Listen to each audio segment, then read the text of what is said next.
मेरा नाम तन्मय है। मैं एक मिडिल क्लास फैमिली से बिलोंग करता हूँ। मेरे परिवार में मेरे अलावा मेरी एक बहन और एक भाई और माता पिता हैं। मैं अपने परिवार में सबसे बड़ा बेटा था। मेरे पिता बहुत मेहनती इंसान थे। मेरे पिता हमेशा बीमार रहने लगे थे, इसलिए अब उनसे ज्यादा काम नहीं होता था। लेकिन वो एक बड़ी फैक्ट्री में मैनेजर की नौकरी किया करते थे। काम ज्यादा होने की वजह से उनकी सैलरी भी बढ़ा दी गई थी। वो काफी सालों से उस फैक्ट्री में काम किया करते थे। मैं सबसे बड़ा बेटा था, इसीलिए मेरे घर में मुझे सबसे ज्यादा प्यार किया जाता था। मुझे अपने पिता का हाथ बटाना था, इसलिए मुझे नौकरी की जरूरत थी। मैंने एमए पास किया हुआ था, इसलिए आसानी से मुझे सरकारी स्कूल में टीचर की नौकरी मिल गई। मैं ये नौकरी करना तो नहीं चाहता था, लेकिन आखिर में कब तक अपने पिता की कमाई से अपना खर्च पूरा करता। अब मैं जवान हो गया था, इसलिए मुझे नौकरी की तलाश थी। मुझे सरकारी स्कूल में नौकरी मिल गई थी। वहाँ पर मेरी सैलरी भी बहुत अच्छी थी। पिताजी का काम भी अच्छा चल रहा था और मुझे भी सैलरी अच्छी मिलने लगी थी। इसी वजह से हमारे घर में किसी चीज की कोई कमी नहीं थी और हमारी जिंदगी अच्छे तरीके से और खुशहाल तरीके से गुजर रही थी। मेरे पिता मेरी नौकरी करने से बहुत खुश हुए थे। आखिर उनके कंधों से थोड़ा बोझ कम हो गया था। मुझे अपने छोटे भाई बहनों को भी पढ़ाना था। मेरी ख्वाहिश थी कि मैं अपनी बहन की शादी खूब धूमधाम से करूंगा, क्योंकि वो हमारी इकलौती बहन थी। मैं अपने माता पिता से बहुत प्यार किया करता था और हमेशा से ही मैं उनका कहना मानता था। पहले तो मैं स्कूल में पीरियड वाइज पढ़ाता था, लेकिन अब मुझे 7th क्लास दे दिया गया था कि मुझे इसी क्लास को पढ़ाना है। अब मैं 7th क्लास के बच्चों को पढ़ाया करता था। स्कूल में न्यू एडमिशन हो रहे थे, बच्चों के लिए नया नया क्लास था और न्यू एडमिशन वाले बच्चों के लिए तो हर चीज ही नई थी। मुझे स्कूल में नौकरी करते हुए 1 साल हो गया था। मुझे 7th क्लास की जिम्मेदारी दे दी गई थी। 7th क्लास में 35 बच्चे पढ़ा करते थे। हमारे स्कूल में लड़के लड़कियां दोनों ही पढ़ा करते थे। हमारा स्कूल इंटर तक था। मैं बच्चों को बहुत ही प्यार से पढ़ाया करता था। कभी भी मैंने बच्चों पर गुस्सा नहीं किया था। मैं हमेशा बच्चों को समझाकर पढ़ाया करता था, इसलिए बच्चे मुझे अपना फेवरेट टीचर समझने लगे थे। एक दिन मैं क्लास में बच्चों की कॉपियां चेक कर रहा था तो मेरे पास एक लड़की आई। उसकी उम्र 14 साल थी और वो 7th क्लास की स्टूडेंट थी। वो मेरे पास आकर खड़ी हो गई और कहने लगी, सर, मेरी शादी आपसे ही होगी। मैं ध्यान से सामने रखी कॉपियां चेक कर रहा था और कॉपियां चेक करने में ज्यादा ही बिजी था, इसलिए अचानक उसकी बात सुनकर मैं चौंक गया था। मैंने उसकी तरफ देखा। क्या? मुझे लगा शायद मुझे सुनने में कुछ गलती हुई है। तभी मैंने उससे दोबारा पूछा तो वो कहने लगी, सर, मेरी शादी आपसे ही होगी और आप ही मेरा दुल्हा बनोगे। उसने एक बार फिर से कहा तो मैं कुछ देर तक उसे देखता रह गया, जो बहुत रोबदार अंदाज में अपनी बात कह रही थी, जैसे उसकी बात सच हो जाएगी। और हैरत तो मुझे उसके इस मजबूत अंदाज पर थी, जो बहुत ही सच्चाई के साथ ये बात कह रही थी। मैंने उससे कहा, तुम ये सब क्या कह रही हो? उसका नाम नायरा था। वो बहुत मासूम शक्ल की लड़की थी। उसने दोबारा कहा, सर, आपकी शादी मुझसे होगी। मैं आपकी दुल्हन बनूंगी और आप मेरा दुल्हा बनोगे। वो एक बार फिर से बोली तो मैं खिलखिलाकर हंस पड़ा। मैंने उसकी बात को मजाक समझते हुए इग्नोर कर दिया और मैंने उसे डांटा भी नहीं था, बल्कि उसकी बात को इग्नोर करके वापस उसे उसकी जगह पर भेज दिया था। और फिर उसके बाद मैं अपने काम में बिजी हो गया था। वो बच्ची थी, ये समझकर मैंने उसे इग्नोर कर दिया था।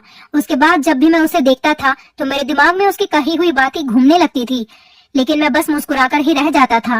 वो बच्ची थी, काफी इंटेलिजेंट और खूबसूरत थी और क्लास में सबसे ज्यादा इंटेलिजेंट लड़की थी।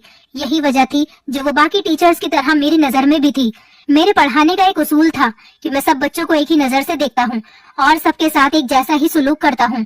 किसी भी बच्चे को उसके इंटेलिजेंस के बिना पर दूसरे बच्चों से कंपेयर नहीं करता, क्योंकि मैं खुद भी ऐसे टाइम से गुजर चुका हूँ और मैं जानता हूँ कि जब टीचर्स फेवरेटिज्म करते हैं तो बहुत बुरा लगता है। तभी मैं हमेशा इस चीज पर ध्यान देने की कोशिश नहीं करता था।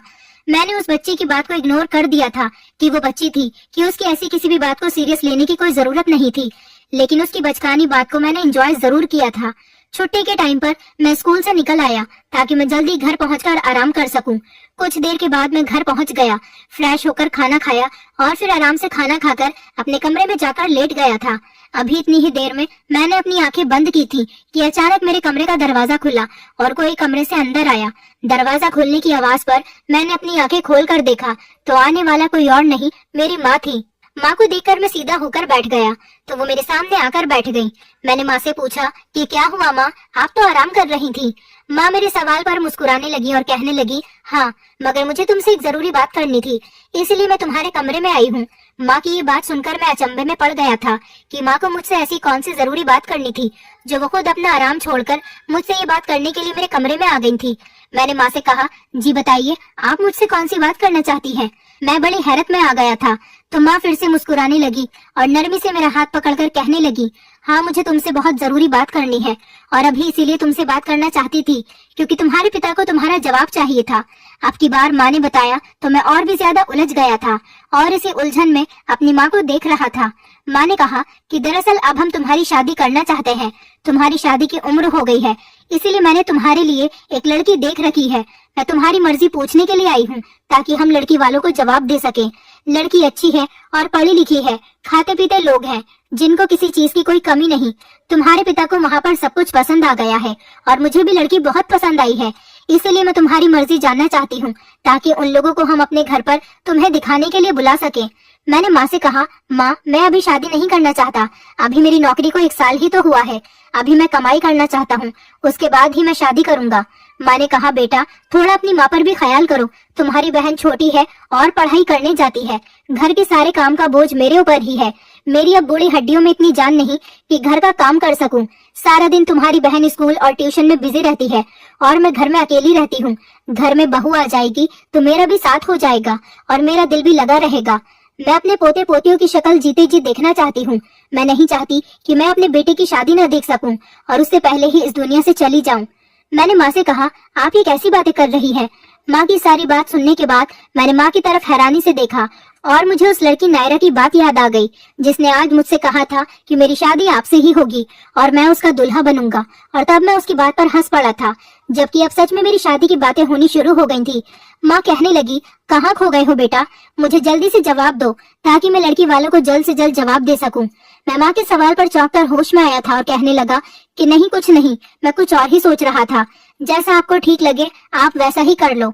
मैं अपने माता पिता से बहुत प्यार करता था और उनके फैसले पर बहुत खुश था। मैंने कह दिया था कि आप मेरे लिए जो भी फैसला करोगे मैं उसी में राजी हूँ। मुझे पता था कि मेरे माता पिता मेरे लिए कभी भी गलत फैसला नहीं करेंगे, इसलिए मैं अपने माता पिता के हर फैसले का मान रखता था। मेरी माँ मेरा फैसला सुनकर बहुत खुश हुई थी और मुझे बहुत सारा आशीर्वाद देकर अपने कमरे में चली गई थी और मुझसे कहने लगी थी कि तुम आराम से सो जाओ, तुम्हें सुबह जल्दी उठकर स्कूल भी जाना होता है। मैं माँ की ये बात सोचते हुए सोने की कोशिश करने लगा था। मैं अपने माता पिता का सबसे बड़ा बेटा था, इसलिए सबसे ज्यादा लाडला भी था। घर में सब मुझे बहुत प्यार किया करते थे। मेरे दोनों छोटे भाई बहन भी मेरी बहुत इज्जत किया करते थे। मैंने अपने दोनों भाई बहन को इस स्कूल में एडमिशन दिलवा दिया था जिसमें मैं नौकरी किया करता था। स्टार्टिंग में मैंने अपने शौक के लिए टीचिंग करना शुरू कर दिया था। वैसे तो मैं कोई और काम करना चाहता था, लेकिन अभी के लिए यही काफी था। मैंने सोचा हुआ था कि कभी मुझे कोई और अच्छी नौकरी मिल जाएगी तो मैं टीचिंग छोड़कर उस काम में लग जाऊंगा, लेकिन फिर भी अभी हमारे घर में किसी तरह की कोई कमी नहीं थी। पिताजी और मेरी कमाई से घर अच्छी तरह से चल रहा था। स्कूल में जॉब करते हुए मुझे 1 साल हो गया था। मेरे पिता मेरी इस जॉब से बहुत खुश थे क्योंकि मेरी काबिलियत पर मुझे ये नौकरी मिली थी। मैं बहुत इंटेलिजेंट था, इसीलिए स्कूल वालों ने भी जल्द ही मेरी सैलरी बढ़ा दी थी। मैं बच्चों को बहुत प्यार से पढ़ाया करता था, कभी भी मैंने बच्चों के साथ गलत वर्ड्स यूज नहीं किए थे। स्कूल के सारे लोग मेरी बहुत इज्जत किया करते थे और सारे स्टूडेंट्स भी मेरी बहुत इज्जत किया करते थे। मेरे पिता को खुशी इस बात की थी कि मैंने जल्दी ही जिम्मेदारियों को समझना सीख लिया था। अब मेरी जिम्मेदारी थी कि मुझे 7th क्लास को पढ़ाना था। मुझे उन्हें पढ़ाना तो था ही और मैंने बिना किसी एतराज की ये जिम्मेदारी ले ली थी। मुझे बस पढ़ाने से मतलब था, न कि क्लास चेंज होने से। अब मैं 7th क्लास का परमानेंट टीचर बन गया था और 7th क्लास के बच्चों को पढ़ाया करता था। नायरा फिर से मेरे पास आई और मुझसे शादी की बात पर बड़े मजबूत अंदाज में कहने लगी। मैंने फिर से उसकी बात को हंसकर टाल दिया था। यही सोच रहा था कि वो बच्ची है, अक्सर बच्चे ऐसी बातें किया करते हैं। मैंने अपने माता पिता को शादी करने के लिए हाँ कर दी थी और लड़की वालों तक मेरा जवाब पहुंच चुका था। माँ ने बताया कि कुछ दिनों बाद लड़की वाले मेरे घर मुझे देखने के लिए आने वाले थे, जिस पर मैंने इकरार करते हुए सिर हिला दिया था। आज फिर मैं स्कूल में 7th क्लास के बच्चों को पढ़ा रहा था जब अचानक वही लड़की नायरा मेरे पास आई और कहने लगी, सर मेरी शादी आपसे होगी और आप ही मेरे दूल्हा बनोगे। मैं उसकी फिर से वही बात सुनकर कुछ हैरान हो गया था, मगर मैंने फिर से हंसकर उसकी बात को टालकर खत्म कर दिया था कि वो बच्ची है और उसकी बेमतलब सी बात पर उस बच्ची को मैं क्या करता सिवाय उसकी बात पर हंसने के। मैंने आज फिर उसकी बात टाल दी थी और मुझे ये बात कहने के बाद वो फिर से जाकर अपनी जगह पर बैठ गई थी। मेरे दिमाग से भी ये बातें बाकी बच्चों में बिजी होकर खत्म हो गई थी, मगर आने वाले कुछ दिनों में अच्छे से अंदाजा हो गया था कि वो लड़की अपनी बात पर कितनी पक्की थी। क्योंकि वो हर रोज मेरे पास आकर एक ही बात कहा करती थी कि मेरी शादी आपसे होगी और आप ही मेरा दूल्हा बनोगे। शुरू शुरू में मैं उसकी बात को हंसकर मजाक में टाल दिया करता था, मगर आखिर कब तक मैं ऐसा करता, क्योंकि अब तो हद हो चुकी थी और मेरी बर्दाश्त से बाहर होती चली जा रही थी। लगता था कि किसी भी दिन मैं उस पर गुस्सा उतार दूंगा। मुझे समझ में नहीं आ रहा था कि वो मुझे रोज रोज एक ही बात क्यों कहा करती थी, और वो भी बेवजह।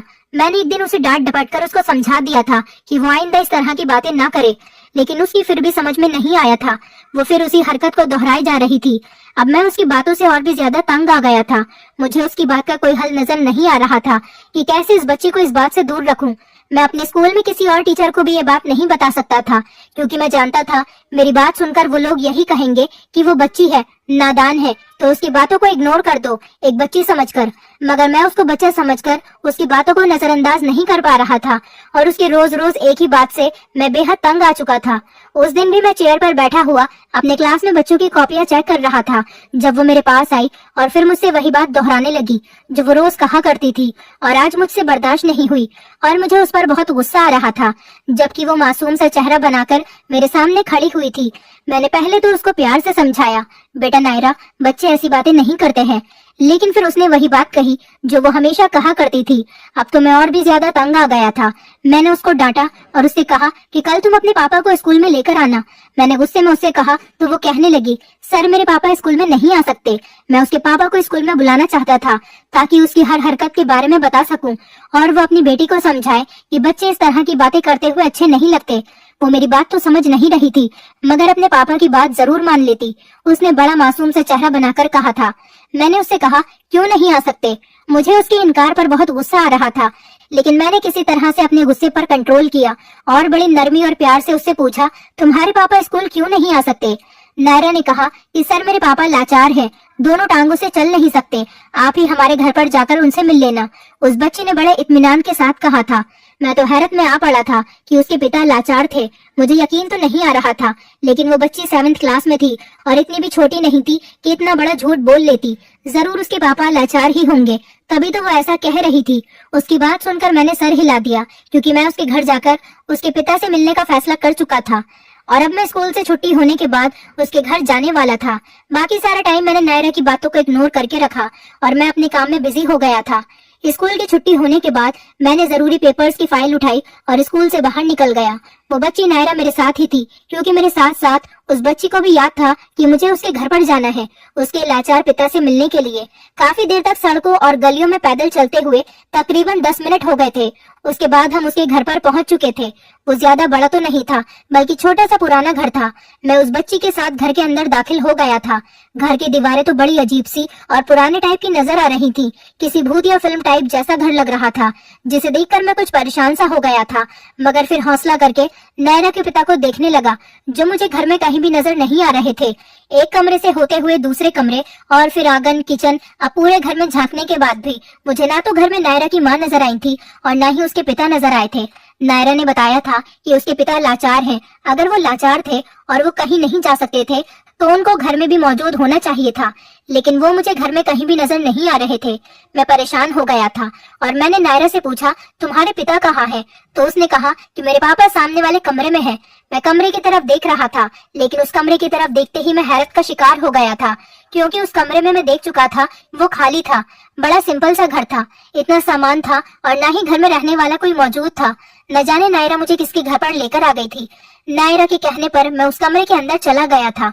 मैंने सोचा कि एक बार और देखने में क्या हर्ज है। जैसे ही मैंने कमरे के अंदर कदम रखा, मेरे पैरों तले से जमीन निकल गई, क्योंकि मेरे पीछे एक औरत के बोलने की आवाज आई थी। मैंने जैसे ही पीछे पलटकर देखा तो मैं अचानक ही डर गया और मेरी चीख निकल गई, क्योंकि सामने एक मोटी सी औरत खड़ी हुई थी जो बड़ी घूर घूर कर मुझे देख रही थी। मैंने उनसे कहा, कौन हो तुम? मैंने गुस्से से पूछा। दरवाजा खुला हुआ था, लेकिन मुझे नायरा कहीं नजर नहीं आ रही थी और दरवाजे के सामने वो औरत खड़ी हुई थी, जिसके सामने से गुजरकर मैं बाहर नहीं निकल सकता था। वो कौन थी? मैं उसे नहीं जानता था, लेकिन मुझे उससे बहुत डर लग रहा था, क्योंकि वो औरत देखने में बहुत ज्यादा गुस्से में लग रही थी।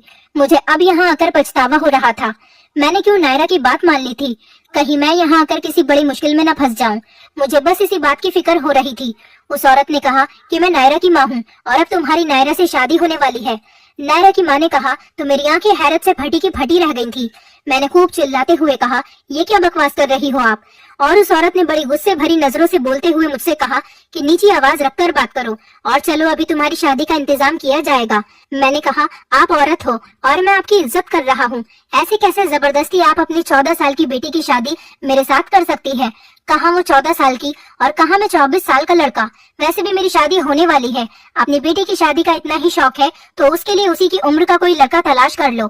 मैं गुस्से भरे अंदाज में कहकर तेजी से बाहर की तरफ जाने लगा था, मगर अभी मैं दरवाजे से बाहर भी नहीं निकला था कि अचानक किसी ने पीछे से कोई जोरदार चीज मेरे सर पर दे मारी। मुझे कुछ भी समझ में नहीं आ रहा था। मेरे सर में इतनी जोर से वो सख्त चीज मारी गई थी कि मेरा सर दर्द की वजह से फटा जा रहा था। मैंने पीछे पलटकर देखा तो नायरा की माँ के हाथ में एक डंडा था जो उन्होंने मेरे सर पर मारा था। मुझसे दर्द बर्दाश्त नहीं हुआ और अगले ही पल में बेहोश हो गया था और जमीन पर गिर पड़ा था। ये सब इतनी अचानक हुआ कि मुझे कुछ सोचने या समझने का भी मौका नहीं मिला था। मैं ना जाने कब तक बेहोश रहा था, मैं नहीं जानता था, मगर जब मुझे होश आया तो मेरा सर इतना दुख रहा था कि मुझे बहुत चक्कर आ रहे थे और सर में जो चीज मारी गई थी उसका असर अभी तक मेरे सर पर मौजूद था। मेरी आंखें भी भारी भारी हो रही थी। मैं अपने सर को दबाते हुए तकलीफ कम करने की कोशिश कर रहा था। मुझे थोड़ा सुकून हुआ तो मेरी आंखों के सामने अपने बेहोश होने से पहले का नजारा घूमने लगा। मैं याद करने की कोशिश कर रहा था जहाँ पर मैं था उस कमरे में बहुत अंधेरा था। मेरी कमर में भी पूरी तरह से दर्द हो रहा था। मैंने चारों तरफ देखा तो ऐसा लग रहा था जैसे ये कोई वीरान सा कमरा है जहाँ कबाड़ भरा हुआ है और वहाँ से बुरी सी बदबू आ रही है। ये वो घर नहीं था जहाँ पर मुझे नायरा लेकर आई थी, बल्कि ये तो कोई और ही जगह थी। मुझे अब पछतावा हो रहा था कि मैंने क्यों नायरा की बात मान ली थी। मेरे घर पर मेरी माँ मेरा इंतजार कर रही होगी और परेशान होगी। न जाने मैं कब से इस कमरे में बंद था। मुझे अपनी फैमिली की याद आ रही थी और उनकी टेंशन हो रही थी। मैं बस यही सोच सोचकर परेशान हुआ जा रहा था कि मैं यहाँ पर क्यों आया था। यहाँ से निकलने का मुझे कोई रास्ता भी नजर नहीं आ रहा था। अगर मुझे पता होता कि इस घर में आने के बाद मेरे साथ कुछ ऐसा हो सकता है तो मैं कभी भी यहाँ पर नहीं आता। लेकिन सारी बात ही तो ये थी कि मुझे कुछ भी पता नहीं था। मैंने अपना फोन देखना चाहा तो मेरा मोबाइल ही मेरे पास नहीं था। मतलब वो औरत मेरा मोबाइल लेकर जा चुकी थी। न जाने वो औरत कौन थी और मेरे साथ ऐसा क्यों कर रही थी। मेरी कुछ भी समझ में नहीं आ रहा था। मैं तेजी से दरवाजे की तरफ बढ़ा और जोर जोर से दरवाजा बजाकर उसे खोलने के लिए कहने लगा, लेकिन कोई जवाब नहीं आ रहा था। हार मानकर मैं खुद बैठ गया था और फिर किसी के आने का इंतजार करने लगा। न जाने मेरे घर वाले कितने परेशान होंगे। वो मुझे गायब पाकर मुझे ढूंढने की कोशिश जरूर कर रहे होंगे। ये औरत कौन थी और ये मेरे साथ क्या करना चाहती थी? कहीं औरत मुझे मारना तो नहीं चाहती थी? मगर वो तो मुझसे अपनी बेटी की शादी करने के लिए कह रही थी। मैं इस बात के लिए कभी भी राजी नहीं होता क्योंकि मैं ऐसा वैसा इंसान नहीं था। मेरे स्कूल में भी काफी सारी लड़कियां पढ़ती थी। हमारा स्कूल इंटर तक था और जवान लड़कियां भी मेरे स्कूल में पढ़ा करती थी। कभी मैंने नजर उठाकर भी अपने स्कूल के स्टूडेंट को नहीं देखा था।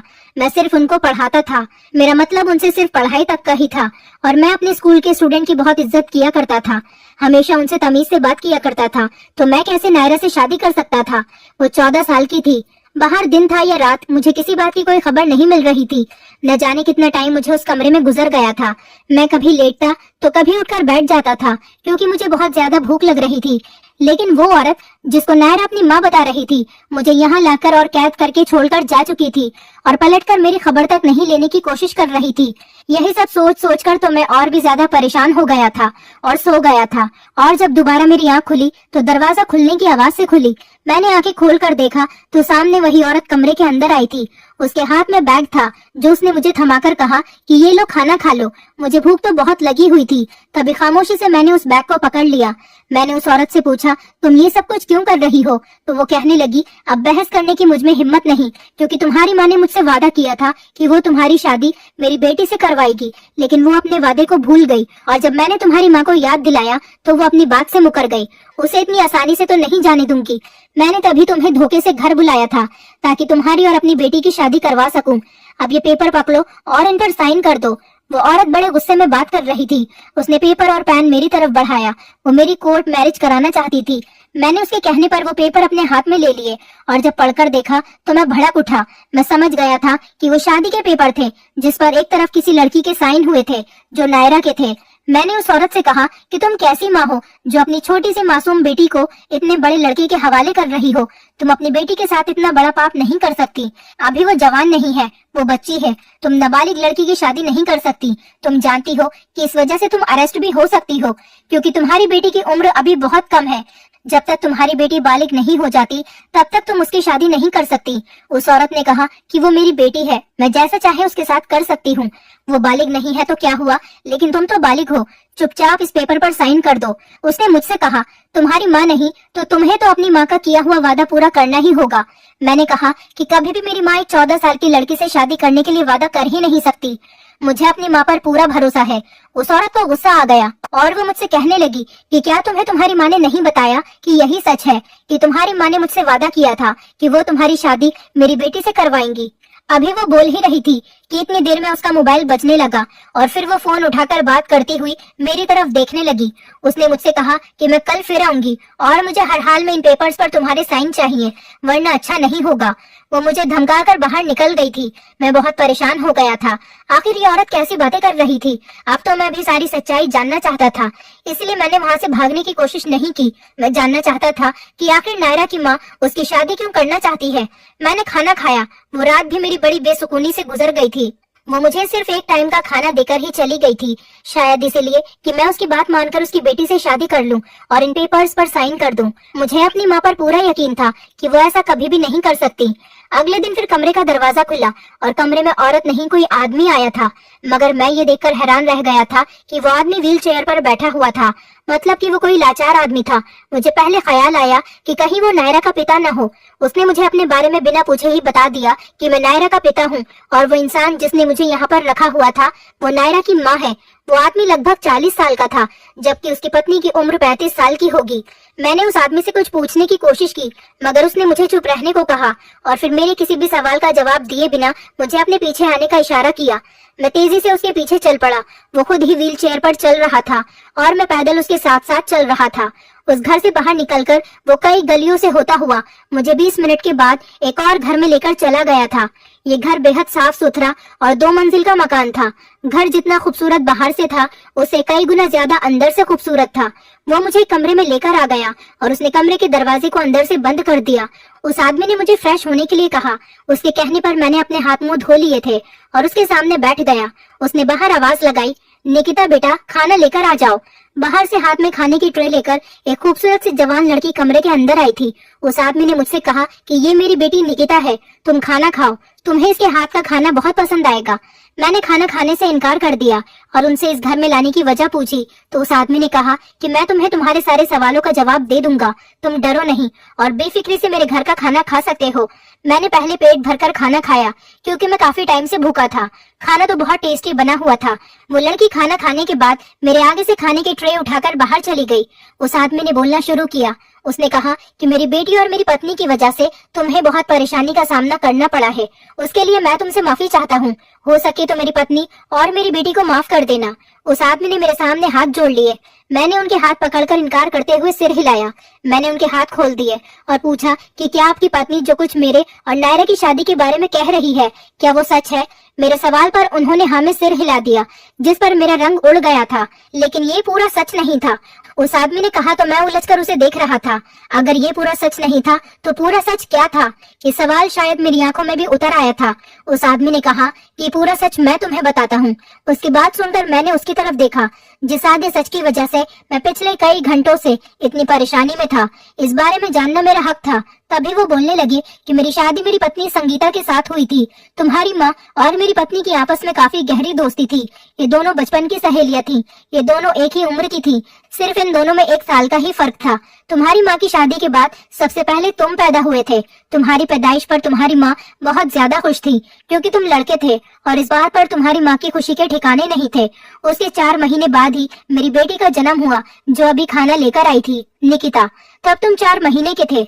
मेरी पत्नी की बेटी पैदा हुई तो वो निराश हो रही थी क्योंकि उसे भी लड़का ही चाहिए था, लेकिन तुम्हारी माँ ने वादा किया कि वो निकिता को अपने बेटे तन्मय के लिए मांग रही है।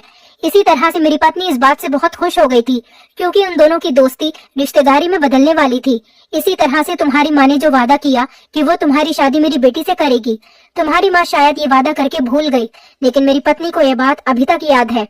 वो अभी तक उस वादे को नहीं भूली और तुम्हारे बारे में निकिता भी अच्छी तरह से जानती है क्योंकि जैसे जैसे निकिता बड़ी होती चली गई, उसकी माँ उसको ये बताती रहती थी कि मैंने तेरा रिश्ता पक्का कर दिया है और तेरे होने वाले पति का नाम तन्मय है, इसलिए कभी भी किसी और लड़के के बारे में मत सोचना। मैं तेरी शादी अपनी सहेली के बेटे से करना चाहती हूँ। मैं चाहती हूँ कि हम दोनों की दोस्ती रिश्तेदारी में बदल जाए। मेरी बेटी ने तो कभी किसी और लड़के का ख्याल भी दिल में नहीं लाया था, क्योंकि उसको बचपन से ही ये बात बताई गई थी कि उसका रिश्ता बचपन से ही तय हो चुका है। इसलिए उसने हमेशा अपने दिल में तन्मय नाम के लड़के को बसाया हुआ था। मैं एक बैंक में नौकरी किया करता था। मैंने अपनी बेटी को पढ़ाया लिखाया और उसके कई साल बाद मेरी छोटी बेटी पैदा हुई, जो कि नायरा थी। वक्त गुजरता रहा, लेकिन तुम्हारी माँ ने हमसे बात करने की कोशिश नहीं की। तुम्हारी फैमिली से हमारी फैमिली का मिलना जुलना भी कम हो गया था। निकिता को तुम्हारे बारे में पता था कि हमने उसका रिश्ता तुमसे लगाया हुआ है। हमारी बेटी इस रिश्ते पर बहुत खुश भी थी, मगर जब वो 18 साल की हुई तो मेरा एक्सीडेंट हो गया था और इस एक्सीडेंट में मेरी टांगे चली गई थी। मेरा एक्सीडेंट तुम्हारे पिता की गाड़ी से हुआ था। वो चाहता तो मुझे हॉस्पिटल भी लेकर जा सकता था और मेरी मदद कर सकता था। शायद आज मैं इस तरह से लाचार नहीं होता, लेकिन तुम्हारा पिता मौके पर ही मुझे छोड़कर भाग गया था। इस बात का पता जब मेरी पत्नी को चल गया तो उसने इस हालात का जिम्मेदार अपनी सहेली के पति को समझा। तब उसके दिल में बदले की आग जाग उठी थी। पति की मोहब्बत और दोस्त की मोहब्बत पर अब दाग लग चुका था। मेरी पत्नी ने कहा कि अब वो तुम्हारी शादी निकिता से ही कराकर रहेगी, ताकि शादी हो जाने के बाद वो निकिता को उस घर की बहू बनने के बाद उससे तुम्हारी माँ को परेशान करने के लिए कहे और जैसे तैसे लड़ झगड़ कर तुम्हारे पिता की सारी जायदाद निकिता के नाम करवा ले। मेरी पत्नी ने ये सब कुछ सिर्फ बदला लेने के लिए ही किया।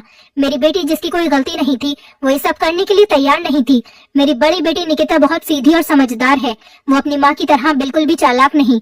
मैं अपनी पत्नी को समझाने की बहुत कोशिश कर रहा था, लेकिन उसने मेरी एक नहीं सुनी। मेरी बेटी ने अपनी माँ से साफ कह दिया था कि वो शादी हो जाने के बाद अपने ससुराल में जाकर ऐसी कोई हरकत नहीं करेगी जिसकी वजह से तन्मय और उसके परिवार को कोई परेशानी हो, क्योंकि मेरी बेटी तुमसे बचपन से ही मोहब्बत करती है और तुमसे शादी करना चाहती है। मेरी बेटी कभी भी बदले के लिए तुम्हें इस्तेमाल नहीं करेगी। बदला सिर्फ उसकी माँ लेना चाहती है, मेरी बेटी नहीं। इस बदले की आग में कोई और तो नहीं बल्कि मेरी बेटी जल रही है, क्योंकि वो तुमसे शादी करना चाहती है और तुमसे बहुत प्यार करती है। लेकिन जब इस काम के लिए निकिता ने इनकार कर दिया तो निकिता की माँ ने नायरा को अपना दूसरा हथियार बना लिया। उसने सोचा कि एक बेटी तो नहीं, दूसरी बेटी की शादी करके मैं इन लोगों की जिंदगी बर्बाद कर सकती हूँ। उसने मेरी छोटी बेटी का एडमिशन जानबूझकर तुम्हारे स्कूल में करवा दिया और वो उसे रोज सिखाती थी कि तुम्हें टीचर के पास जाकर ऐसा कहना है। मेरी बेटी नायरा सिर्फ अपनी माँ के कहने पर ही तुमसे ऐसा कहा करती थी। उसकी बनी बनाई प्लानिंग थी तुम उसकी बातों में आ जाओ और फंस जाओ, और वो यही चाहती थी कि वो तुम्हें किसी तरह से यहाँ बुला ले और बाद में यहाँ आने के बाद जबरदस्ती तुम्हारी शादी नायरा से करवा दे, क्योंकि निकिता इस हाल में तुमसे शादी करने के लिए तैयार नहीं थी। वो अपने ससुराल वालों से बदला नहीं लेना चाहती थी। इसीलिए मेरी पत्नी ने अपनी छोटी बेटी को मोहरा बना लिया और वो अपनी छोटी बेटी की शादी तुमसे कराने के लिए तैयार हो गई। मेरी पत्नी पागल हो गई है और पागलों वाली हरकतें कर रही है। मैं उसे समझा समझाकर परेशान हो गया हूँ। अब मैंने तुम्हारे सामने सच्चाई खोल दी और ये हमारा असली घर है। जिस घर में तुम्हें बंद किया गया था वो हमारा पुराना मकान है जो हमेशा बंद रहता है। मेरी पत्नी के सर पर बदले का भूत सवार है जो हर हाल में वो तुम्हारे माता पिता से लेना चाहती है। उस आदमी की सारी बात सुनकर मैं दंग रह गया था। ये कहानी बदले की कहानी थी जिसकी वजह से मैं कैद करके रखा गया था। उस आदमी ने मुझसे कहा तुम अब आजाद हो। उस आदमी के कहने पर मैं वापस तेजी से अपने घर की तरफ बढ़ गया था। मेरे घर वाले मेरे गुमशुदा होने पर बेहाल हो चुके थे और मुझे सही सलामत देखकर मुझे गले से लगा लिया था। उनके पूछने पर मैंने उनको सारी बात बताई तो वो सब भी मेरी तरह चौंक कर रह गए थे कि उन्हें उस औरत से ऐसी उम्मीद नहीं थी जो कि मेरी माँ की बचपन की सहेली थी। पिताजी ने भी शर्मिंदगी से अपनी नजरें झुका ली थी। पिताजी डर गए थे और इसी वजह से वो उस आदमी को हॉस्पिटल लेकर नहीं गए थे। पिताजी ने कहा था कि वो निकिता के पिता से माफी मांगने के लिए तैयार है और जाकर उनके आगे हाथ जोड़कर उनसे माफी मांगना चाहते हैं। मेरी पूरी फैमिली नायरा के घर चली गई थी। हम जब नायरा के घर पहुंचे तो नायरा की माँ अपने पति पर बरस रही थी कि उन्होंने मुझे आजाद क्यों कर दिया। मेरे पिताजी को देखकर उन्हें बहुत गुस्सा आया, मगर पिताजी ने नायरा के पिता से माफी मांगी। नायरा के पिता ने जब अपनी पत्नी को समझाया तो वो समझ गई थी, लेकिन उनकी शर्त ये थी कि मैं निकिता से शादी कर लूं। मैं उनकी शर्त पर राजी हो गया था।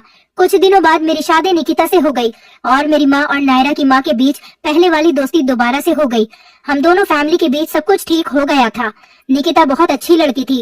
वो मुझे देखते के साथ ही पसंद आ गई थी। मैंने निकिता की जिम्मेदारी उठा ली थी। अब मैं अपनी पत्नी निकिता के साथ बहुत खुश हूँ। मेरी माँ हमेशा निकिता को अपनी बहू नहीं बल्कि बेटी मानती है। मुझे अपने माता पिता के फैसले पर कोई एतराज नहीं था और इसी तरह से सब कुछ ठीक हो गया। अब हम लोग सब मिलकर बहुत खुश हैं और सुकून से अपनी जिंदगी गुजार रहे हैं, जिसमें ना तो कोई गम है, और अब हम सब लोग बहुत खुश हैं। नायरा को अब हम सब लोग पुरानी बातें बता बताकर चिढ़ाते हैं। वो बेचारी बहुत शर्माती है, क्योंकि उसने ऐसा सिर्फ अपनी माँ के कहने पर ही किया था। मैं अभी भी स्कूल में ही जॉब कर रहा हूँ।